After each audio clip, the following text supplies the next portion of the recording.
All right, today we're gonna take a deep dive into something that every homeowner, potential seller, or aspiring buyer needs to understand about the real estate market right now.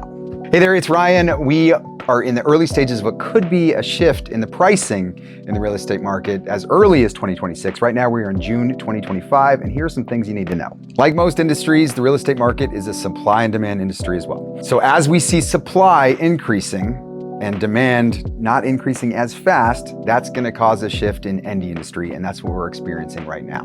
Whether home prices are up, flat, or down of sold homes, this is considered a reflection of a market that was many months ago. And what I mean by that is information that you get in the media can be 3, 4, or even more months old. Let me give you an example. So if you put your home on the market for sale, right now it's averaging about 30 days to get your home in escrow. So you put your home on the market, 30 days later you accept an offer, or hopefully accept an offer, and go into escrow. Average escrow time right now is about 30 to 45 days. So once you close escrow, to gather all of the market data for that month could take another 30 days.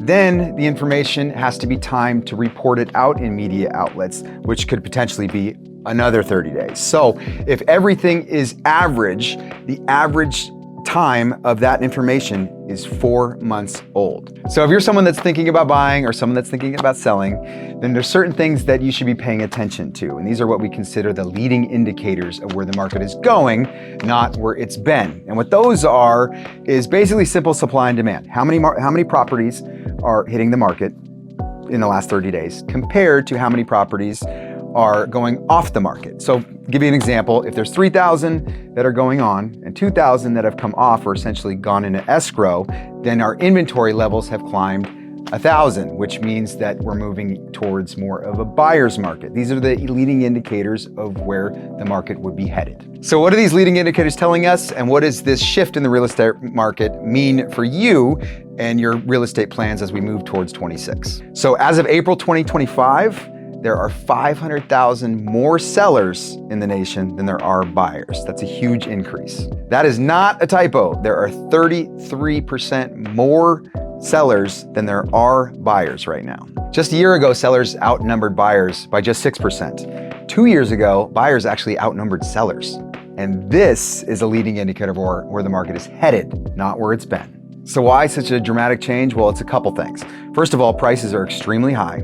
Interest rates have gone up quite a bit, and there's just a lot of uncertainty in the buyer's eyes of where the market is headed. One of the things that we've been experiencing is sellers not wanting to sell and give up their really low interest rate.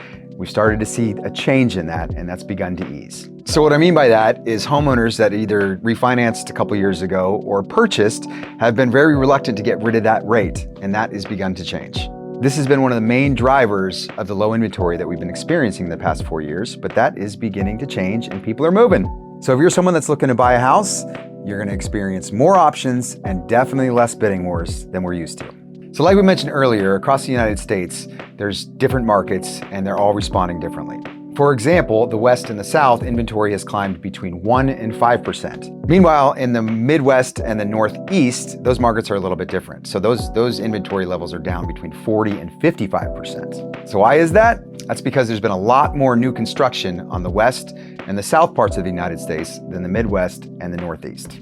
Here in San Diego, we're part of the Western trend. So we've seen one of the sharpest increases in inventory across the United States. So as of May of 2025, our inventory has increased 26% from this time last year. Now, while prices have held steady, if a market like this continues and inventory continues to go up, we're eventually going to see prices come down. Simple supply and demand, but that's a big what if. We don't know if that's going to continue. So pulling it all together, what does the national housing market look like today? So first off, home prices.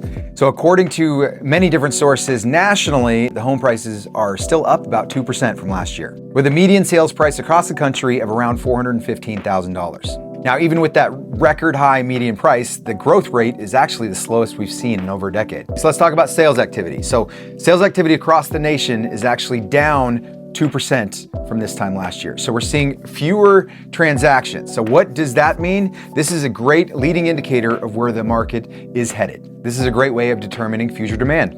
Moving on to mortgage rates. Now, we all know that a couple years ago, interest rates were really, really low, and we've come up quite a bit since then. But the reality of things are that the interest rates are actually roughly the same as they were last year.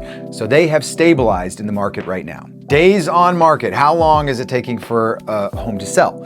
So this is one thing that has changed significantly across the nation. Right now, it's taking an average of 40 days to sell any home across the nation. But that being said, 44% of all homes on the market are actually taking more than 60 days oftentimes. So we're seeing a big shift. This is a great leading indicator of where the market is headed because it shows a sign of demand. Clearly, there are fewer buyers out there than there have been in the past, and things are taking longer to sell. So what is the big picture? Well, what we're seeing in the leading indicators of supply and demand is supply is going up and demand is going down. We're seeing more homes on the market, things are taking longer to sell, and there's fewer buyers in the marketplace. If this trend continues, then we're going to start seeing a reflection in price. So if you're someone that's thinking about buying a home here in 2025 or 2026 for that matter, what does this mean for you? So what we've seen in the last 12 months is a lot of buyers obsessing over interest rates and waiting for the interest rates to come down or trying to time that perfectly, which is almost impossible to do.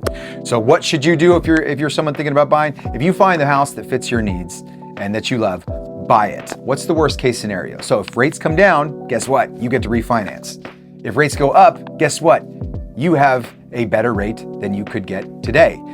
The downside is if you do wait for interest rates to come down, what does that do? It generally creates more demand. So you're gonna wait for interest rates to come down, but there's gonna be more buyers in the marketplace because a lot of people are actually doing that. Also, you as a buyer are in a powerful position. So you flex your negotiation muscles and bring that to the table. And for all you homeowners out there that are considering selling this year or next, what does this mean for you?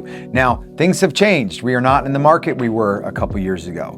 Pricing your home correctly is critical. We are not in a market that we're shooting for the stars to set records. If you do that, nobody will show up and you'll start chasing the market down. We are not in the same market we were before. So what can you do to improve the outcome of your sale? Curb appeal, first impression, scary things. Okay, so curb appeal. This is very, very important. This is the first thing that somebody sees when they pull up to your house. Make sure your landscaping is on point. Make sure it's decluttered. There's not trash in front of your front door. Make sure your garage door is clean. Your driveway looks good. There's a lot of little things that you can do to improve the first impression. Secondly, the first impression when they walk through the front door. What does that look like? Now, this is super important. Make sure that you declutter any countertops, any flat surfaces. Make sure they're clear or maybe just one picture or something like that. We want to make sure there's not too much furniture. We want to make sure there's not old rugs that are covering up nice floors.